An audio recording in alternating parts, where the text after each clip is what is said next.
lazimnya sebuah partai politik bergerak itu menghadapi pemilu. Lazimnya menghadapi sebuah partai politik bergerak itu menghadapi pilkada. Pilkada sudah selesai pada tanggal 9 Desember tahun yang lalu.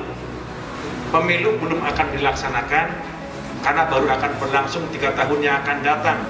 Biasanya menghadapi pemilu ataupun menghadapi pilkada, partai politik sibuk membangun pencitraan, mendekati rakyat, seolah-olah dia menjadi partai yang paling membela rakyat. Ada urusan apa sehingga partai politik harus melakukan itu? Karena sesungguhnya suara rakyat akan menjadi penggerak bagi sebuah potensi kekuatan partai politik. Dalam setiap pemilihan umum, suara rakyat akan diperebutkan menjadi sebuah barang yang sangat berharga, karena itu akan menentukan besar tidaknya sebuah partai politik atau sukses tidaknya sebuah partai politik. Tapi ketua umum kami, Pak Bu, tidak begitu cara mengajarkan kami berpolitik. Pak Prabowo tidak begitu caranya berpolitik, kita diajarkan oleh beliau kepada kami. Berpolitik, kata Pak Prabowo, adalah sebuah proses yang tidak boleh berhenti untuk terus memikirkan rakyat. Berpolitik, kata Pak Prabowo, sebuah perjuangan yang tidak boleh kena lelah dalam memperjuangkan kepentingan rakyat. Berpolitik, kata Pak Prabowo, sebuah ikhtiar yang dilakukan terus-menerus tanpa henti untuk mencapai tujuan berbangsa dan bernegara. Itu sebabnya dalam suasana bencana seperti sekarang ini di NTT, tidak ada urusan dengan pilpres, tidak ada urusan dengan pemilu.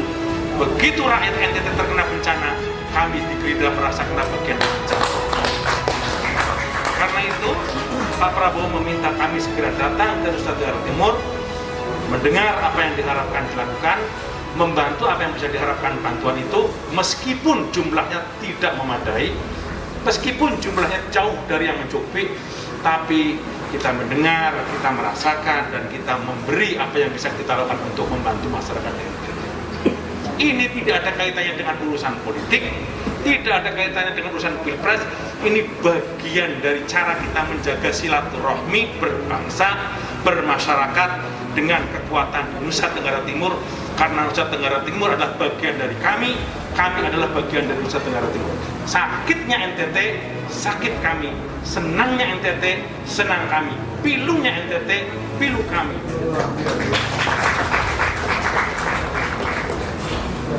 Saudara-saudara sekalian yang saya hormati, karena itu saudara-saudara sekalian, jangan pernah lelah, jangan pernah berhenti, apalagi berputus asa memikirkan tentang rakyat.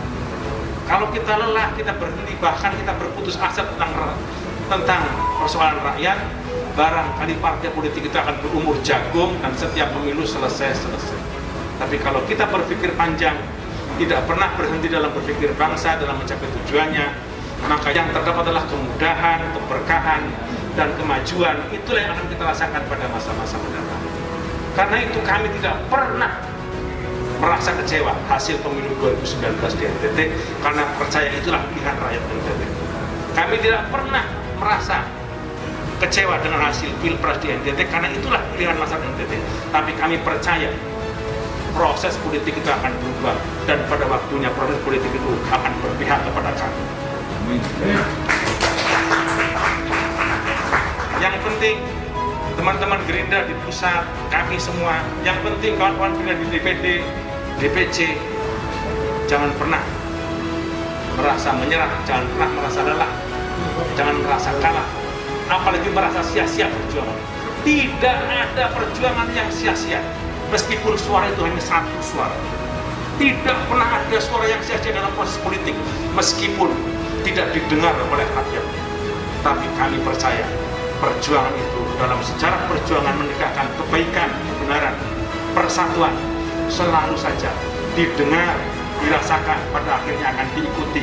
Itulah yang kami harapkan dalam proses perjuangan politik di seluruh Indonesia, sehingga cita-cita kami sebagai partai yang memperjuangkan gerakan Indonesia Raya, yakni gerakan yang akan mempersatukan seluruh Indonesia Raya, Gerakannya akan mempersatukan seluruh cita-cita kita bersama, akan menjadi cita-cita dan tujuan bersama, dan menjadi kenyataan dalam proses politik demokrasi 2024 yang akan datang.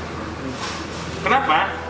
Karena sebagai gerakan politik, kami ingin mencapai tujuan politik dengan cara-cara demokrasi, dengan cara-cara konstitusional, dan itu adalah sebuah cara-cara yang dibenarkan, dan itu adalah cara-cara yang terus akan kita lakukan. Tetapi sekali lagi, cara-cara itu hanya akan tercapai tujuan, akan mendapatkan dukungan manakala orang-orang yang ada di dalamnya, manakala kita semuanya berperilaku seperti yang diajarkan oleh banyak orang tua kita, yakni kita harus tahu diri, kita harus tahu posisi, kita harus tahu berbagi, dan kita harus tahu saling mengerti. Kalau itu sebagai cara kita berjuang, maka insya Allah banyak kawan, banyak sahabat, banyak saudara yang akan terus bersama kita dalam mencapai tujuan perjuangan politik kita.